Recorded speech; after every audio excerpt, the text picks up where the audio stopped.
아멘. 오늘 새벽 우리에게 주신 하나님 말씀은 시편 9편입니다. 구약성경 808면입니다. 다윗의 시, 인도자를 따라 문납변에 맞춘 노래. 내가 전심으로 여호와께 감사하오며 주의 모든 기이한 일들을 전하리이다. 내가 주를 기뻐하고 즐거워하며 지존하신 주의 이름을 찬송하리니 내 원수들이 물러갈 때 주 앞에서 넘어져 망함이니이다. 주께서 나의 의와 송사를 변호하셨으며 보좌에 앉으사 의롭게 심판하셨나이다. 이방 나라들을 책망하시고 악인을 멸하시며 그들의 이름을 영원히 지우셨나이다. 원수가 끊어져 영원히 멸망하여 싸우니 주께서 무너뜨린 성읍들을 기억할 수 없나이다. 여호와께서 영원히 앉으시며 심판을 위하여 보좌를 준비하셨도다. 공의로 세계를 심판하시며 정직으로 만민에게 판결을 내리시리로다. 여호와는 압제를 당하는 자의 요새이시오 환난 때의 요새이시로다. 여호와여, 주의 이름을 아는 자는 주를 의지하오리니 이는 주를 찾는 자들을 버리지 아니하심이니이다. 너희는 시온에 계신 여호와를 찬송하며 그 행사를 백성 중에 선포할지어다. 피 흘림을 신문하는 이가 그를 기억하시며 가난한 자의 부르짖음을 잊지 아니하시도다. 여호와여, 내게 은혜를 베푸소서. 나를 사망의 문에서 일으키시는 주여, 나를 미워하는 자에게서 받는 나의 고통을 보소서. 그리하시면 내가 주의 찬송을 다 전할 것이요 딸 시온의 문에서 주의 구원을 기뻐하리이다.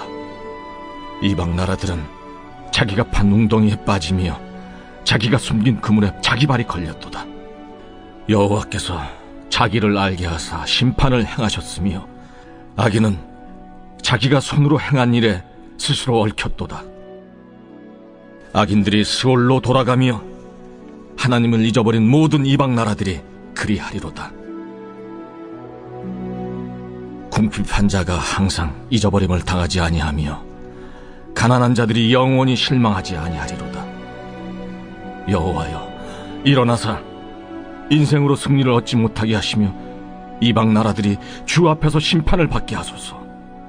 여호와여, 그들을 두렵게 하시며 이방 나라들이 자기는 인생일 뿐인 줄 알게 하소서.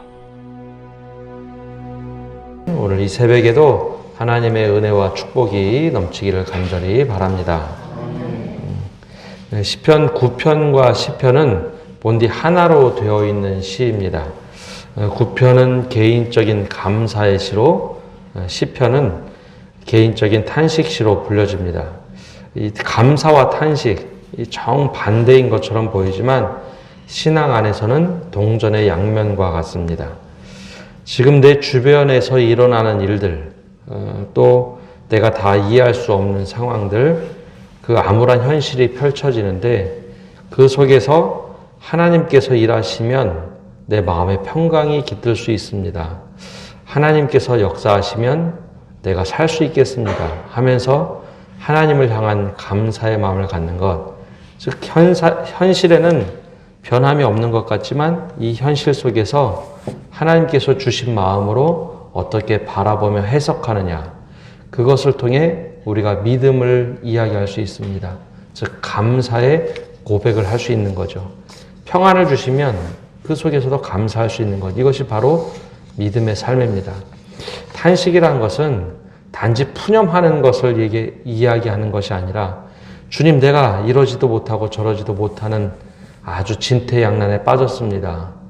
이때 푸념하는 것이 아니라 주님, 제발 좀 역사해 주십시오. 주님께서 일하셔야 됩니다. 바로 이것이 탄식의 시의 핵심입니다.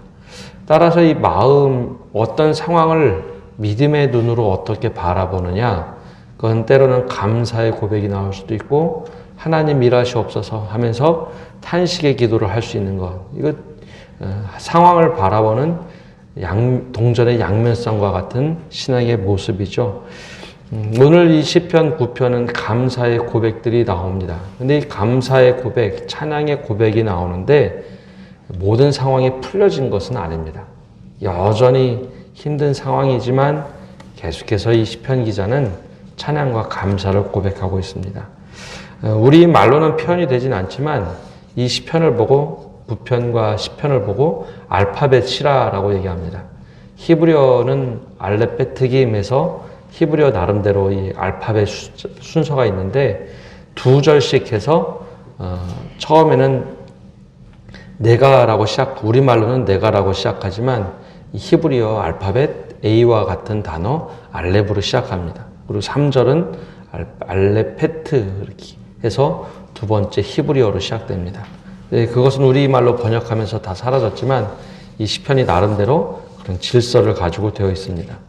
오늘 이제 시편 9편을 보면 우리가 믿음 생활하면서 잘 되는 것을 바라보고 그것을 기뻐하는 것, 이것을 우리가 기대하지만 때로는 모순적인 상황, 도대체 이런 일들이 왜 일어날까? 아무리 기도해도 이 상황이 바뀌지 않는 것 같은 이런 모순적인 상황, 그것을 어떻게 해석하고 있는지 한번 믿음의 눈을 통해서 보고자 합니다. 1편과 2절 말씀을 보면 이렇게 시작을 하죠.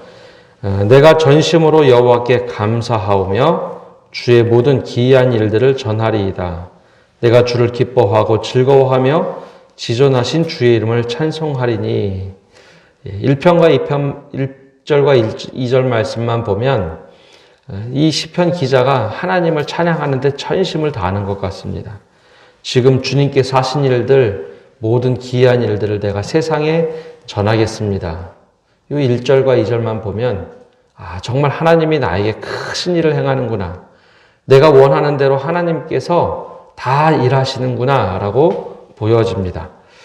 그런데 이것이 하나님을 내가 의지적으로 지금 찬양하는 모습이지 내 주변의 상황이 다 정리된 것이 아니라는 겁니다. 그럼 어떤 상황이 펼쳐지고 있을까요? 3절에서 6절까지만 봐도 이런 상황이 펼쳐집니다. 내 원수들이 물러갈 때에 주 앞에서 넘어져 망하매니이다. 주께서 나의 의와 송사를 변호하셨으며 보좌에 앉으사 의롭게 심판하셨나이다. 이방 나라들을 책망하시고 악인을 멸하시며 그들의 이름을 영원히 지우셨나이다.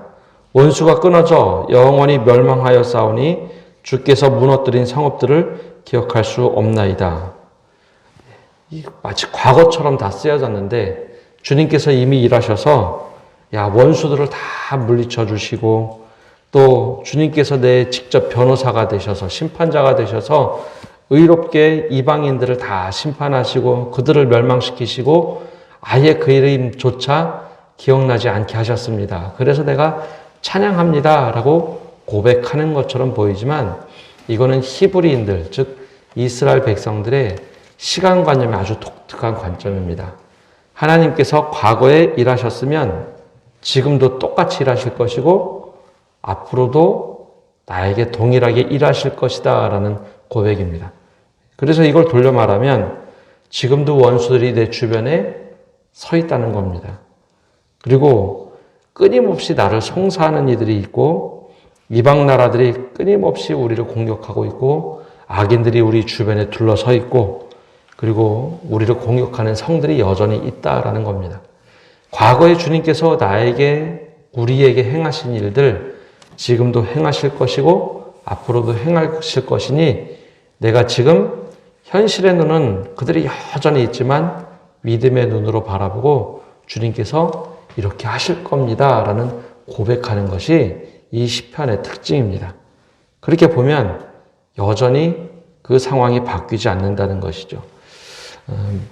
우리가 세상의 눈, 그러니까 일반적인 눈으로 보면 여전히 똑같은 일이 반복되는 것처럼 보입니다. 악인들은 왜 그렇게 잘 되는지, 그리고 못된 사람들은 왜 그렇게 떵떵거리고 사는지, 그 모든 현상들이 그냥 눈으로 보면 하나도 바뀌지 않는 것 같은데 그 모순된 상황에서 하나님 내가 이게 기도할 때 하나님께서 분명히 하실 것을 내가 기대하오니 하나님 지금 내가 찬양합니다. 주님 지금 역사해 주십시오. 바로 이 고백을 하는 것, 바로 이 시편 9편의 말씀입니다. 그래서 이 시편 9편의 말씀은 계속해서 그런 이야기들이 반복됩니다. 그래서 이 현실에 대한 이야기를 잠깐 보여주는 것들이 이제 9절 이후부터 나옵니다. 9절과 10절 말씀을 보면 9절에서 12절 말씀을 보면 이렇게 이야기를 하죠. 여호와는 압제를 당하는 자의 요새이시요 환난 때의 요새이시로다. 여호와여 주의 이름을 아는 자는 주를 의지하오리니 이는 주를 찾는 자들을 버리지 아니하심이니이다. 너희는 시온산에 계신 여호와를 찬송하며 그의 행사를 백성 중에 선포할지어다. 피 흘림을 신문하시는 이가 그들을 기억하시며 가난한 자의 부르짖음을 잊지 아니하시도다. 만약에 모든 상황이 다 평정이 되고 하나님께서 다 악인들, 나의 원수들을 물리치시고 그의 이름을 지우셨다면 굳이 내가 지금 주님 나의 요새이시니 나를 보호하소서라고 기도할 필요가 없겠죠. 이 기도를 하는 이유는 지금도 여전히 압제당하고 있는 내 형편이 있으니 내가 주님께 피하겠습니다. 주님 나의 요새가 되시옵소서. 내가 지금 주님을 의지하겠습니다. 그들이 여전히 있으니 주님 나를 보호해 주십시오라는 기도입니다. 여전히 그런 어려움이 있다는 겁니다. 이것이 우리가 현실에서 늘 만나는 일들입니다. 주님께 기도하면 하나님께서 도깨비 방망이처럼 뚝딱 해서 내 상황을 다 바꿔주시는가? 시편 말씀을 계속 묵상하다 보면 주변 상황이 바뀌는 경우도 분명히 있지만 대개 시편 기자는 어떤 것을 간구했냐면 내 마음이 변하기를 기도합니다. 하나님께서 나에게 은혜를 주셔서 지금 이 상황은 여전히 똑같이 있는데 내 마음이 바뀌니까 그 상황에 대해서 그렇게 내가 휩쓸리지 않더라는 겁니다. 그리고 주님께서 마음을 주시니 이 상황을 넉넉히 이길 수 있는 힘이 생기더라라는 것이죠. 그래서 사도 바울이 우리에게 기도에 대하여 가르쳐주며 이렇게 얘기하죠. 아무것도 염려하지 말고 오직 모든 일에 기도와 간구로 너희 구할 것을 감사함으로 하나님께 아뢰라. 아무것도 변하지 않았는데 염려와 걱정을 감사함으로 아뢰라. 그리하면 모든 지각에 뛰어난 하나님의 평강이 그리스도 예수 안에서 모든 것을 해결해 주시리가 아니라 마음의 평강을 지키시리라. 우리 마음의 평강을 지키시리라 라고 기도에 대하여 알려줍니다. 바로 시편 기자가 바로 그런 모습으로 기도를 하고 있습니다. 가장 힘든 상황을 표현한 것은 13절과 14절 말씀입니다. 13절과 14절을 보면 이렇게 고백을 하죠. 여호와여 내게 은혜를 베푸소서 나를 사망의 문에서 일으키시는 주여 나를 미워하는 자에게서 받는 나의 고통을 보소서 그리하시면 내가 주의 찬송을 다 전할 것이요 딸 시온의 문에서 주의 구원을 기뻐하리이다. 문제가 해결된 것처럼 보이십니까? 지금 시편 기자가 만난 상황은 내가 사망의 문에 서 있다라는 겁니다. 사망의 문에 서 있다. 이게 얼마나 힘들면 내가 지금 사망의 문에서 나를 건져 주옵소서라고 기도하겠습니까? 우리가 흔히 사망의 문, 사망의 그늘이다라고 하는 건 두려움이 엄습하는 그곳 아닙니까?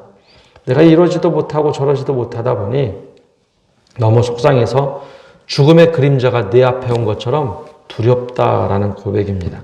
그런데 그 문에서조차 주님께서 나를 붙잡아 일으켜 주시면 또 나를 미워하는 자에게 받는 고통을 보시고 나를 일으켜 주시면 그 자리가 어떤 자리로 바뀐다고 고백을 합니까? 시온의 문에서 구원을 기뻐하리이다. 사망의 문에서 갑자기 주님께서 나를 붙잡아 주시고 일으켜 세워주시면 그 자리가 구원을 주시는 시온의 문에 서 있는 것 같은 내가 마음을 가질 것이고 내가 그 자리, 지금 이 자리에서 똑같은 자리임에도 불구하고 내가 주님 찬송하겠습니다. 라는 이 고백입니다. 현실의 눈을 딱 떠보면 여전히 그런 문제들이 있지만 내가 주님께 기도할 때 그 자리가 주님이 은혜를 베푸시고 구원을 베푸시는 바로 시온의 문이 되게 하옵소서. 바로 이런 기도를 드리고 있는 겁니다. 그래서 믿음이란 것은 현실의 모든 문제들을 기도하면서 믿음의 눈으로 바라보고 믿음의 눈으로 해석하는 것. 이것이 바로 믿음인 겁니다. 근데 우리는 이 믿음을 너무 극대화시켜서 내가 기도하면 모든 상황이 먼저 다 바뀔 것이라고만 생각을 합니다. 그러다 보니 하나님이 도깨비 방망이가 되어주지 않으시면 우리가 좀 서운하고 섭섭한 겁니다. 아, 주님 왜 이거 이렇게 안 해주십니까? 근데 우리 시편 기자가 늘 기도하는 모습, 우리에게 가르쳐주는 기도의 모습은 하나님, 내가 정말 어렵습니다. 지금 사망의 문에 있는 것 같습니다. 원수들이 나를 공격해 오고 있습니다.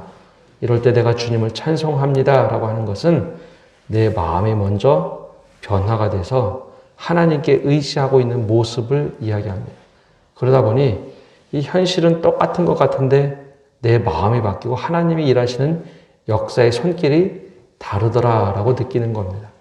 그래서 믿음을 가지고 산다는 것은 현실을 믿음의 눈으로 해석하는 겁니다. 주님께서 일하시기를 원합니다.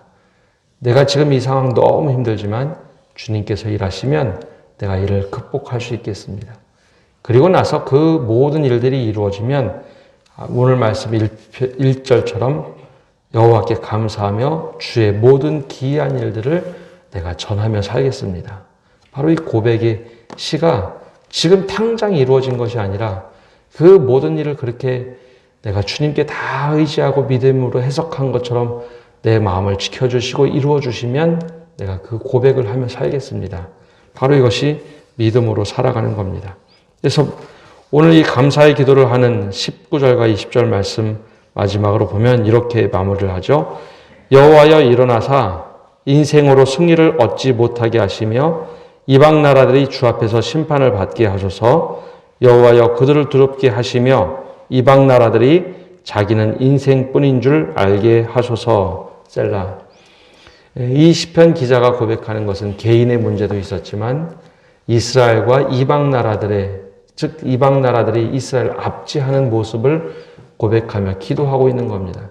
그 나라들이 그렇게 하나님의 백성들을 마음대로 행하는 것, 그들이 인생뿐이라는 것, 인생이라는 것을 기억하게 하소서. 하나님께서 역사하셔서 하나님이 창조주이심을 그들이 깨닫게 하옵소서라고 기도하며 마치고 있습니다. 오늘 우리의 삶을 보면서 내가 정말 어려움에 처했다면 이 시편 기자처럼 주님 믿음의 눈으로 해석할 수 있는 눈을 주옵소서. 현실은 전혀 변하지 않았지만 주님께서 주신 마음을 가지고 내가 이것을 해석하게 하시고 내가 이제 주님께서 하신 일들을 나중에 보게 된다면 그 일들이 정말 주님께서 하셨습니다. 내가 기도한 대로 주님께서 역사하셨습니다. 잊지 않고 찬양의 고백을 하며 사는 것, 우리가 이 삶을 살게 해달라고 간절히 기도하시며 믿음대로 사시는 성도 여러분 되시기를 바랍니다. 기도하겠습니다. 하나님, 이 새벽에 주님께 기도하며 나갑니다. 주님, 우리 주변에 때로는 모순된 일이 너무나 많습니다. 기도하면서도 악인들이 너무 활개치는 것 같고 또 잘못된 이들이 활개를 치는 것 같고 내 현실은 바뀌지 않는 그런 상황 속에 있을 때 주님, 우리가 육신의 눈만 바라보는 것이 아니라 믿음의 눈을 떠서 하나님이 행하시는 일들, 또 하나님께서 말씀하시는 것, 또 하나님께서 우리에게 원하시는 마음 갖도록 은혜를 내려 주시옵소서. 그래야 우리의 마음이 먼저 변하여 하나님께서 행하실 일들을 바라보는 믿음을 갖게 하시고 또 우리 마음이 바뀌어 불평, 불만이 아니라 푸념만 들어오는 것이 아니라 역시 주님께서 행하실 것입니다. 감사가 살아나게 하시고 찬양이 살아나게 하여 주옵소서.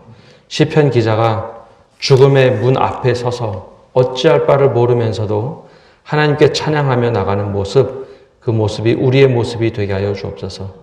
주님께서 행하실 일을 주님께서 나를 건져주시면 그곳이 시온의 문으로 바뀌며 내가 기뻐하리라, 구원을 주신 것 때문에 기뻐하리라 라고 고백했던 것처럼 우리 또한 동일한 고백을 갖고 살아가도록 은혜 내려 주시옵소서.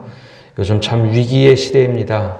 코로나 바이러스 확산이 다시 이루어지고 있어서 모두가 두려워하고 있을 때 주님이 이 땅을 치료하여 주시고 우리 모든 성도를 구원해 주시고 지켜 보호하여 주옵소서. 우리 또한 주님께서 보호하시는 것을 믿고 믿음의 눈으로 살아갈 수 있는 저희 되도록 축복하여 주옵소서. 이 모든 말씀 예수님의 이름으로 기도합니다. 아멘.